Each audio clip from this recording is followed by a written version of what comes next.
મેહર અત્યારે પોલીસની આ મેગા ડ્રાઈવ વધુ જાણકારી આ મામલે વિધિ આજે અમદાવાદ શહેરમાં હવે દરરોજ એક મેગા ડ્રાઈવ રાખવામાં આવે છે કે અલગ અલગ જે વિસ્તારો હોય છે ત્યાં આગળ જે ટ્રાફિકના નિયમનો ભંગ કરતા હોય તે લોકો વિરુદ્ધ અત્યારે હાલ ટ્રાફિકની ડ્રાઈવ શરૂ કરવામાં આવી છે। આજે પણ ઝોન 4 ડીસીપી તેમજ જે ટ્રાફિક ડીસીપી દ્વારા મેગા ડ્રાઈવનું આયોજન કરવામાં આવ્યું છે। લગભગ 10 જેટલા વિસ્તારોમાં આ ડ્રાઈવનું આયોજન કરવામાં આવ્યું છે। અત્યારે હાલ 10 વાગ્યાથી 7 વાગ્યા સુધી આ ડ્રાઈવ ચાલુ રહેશે। જે ખાસ કરી અને જે હેલ્મેટ ન પહેરતા હોય તેવા વાહન ચાલકોને અત્યારે હાલ દંડ ફટકારવામાં આવી રહ્યો છે।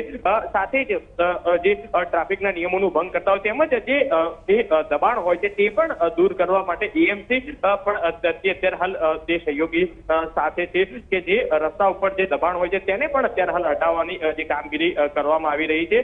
હાલ તો કહેવાય છે વિધિ કે અમદાવાદ શહેર ટ્રાફિકના નિયમોનો ભંગ કરવામાં મોખરે હતું, પરંતુ હવે તેને બદલાવવા માટે પોલીસે એક ઝુંબેશ શરૂ કરી છે અને નવા વર્ષથી જ હવે દરરોજ એક મેગા ટ્રાફિકની ડ્રાઈવ રાખી અને ટ્રાફિકના નિયમનું પાલન કરાવવા માટે તમામ પ્રયત્ન કરી રહી છે। મેહર, ખાસ કરીને કયા કયા વિસ્તારોમાં પોલીસની ટીમ અત્યારે કાર્યરત છે તે પણ જાણવા માંગીશું।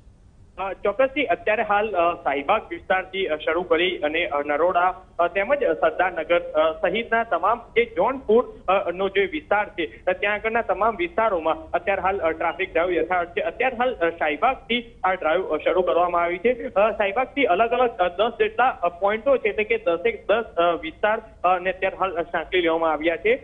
જે ખાસ શાહીબાગ છે, નરોડા તેમજ સરદારનગર વિસ્તાર છે, એરપોર્ટ છે, તે તમામ અત્યારે હાલ ત્યાં આગળ આ ડ્રાઈવ શરૂ છે।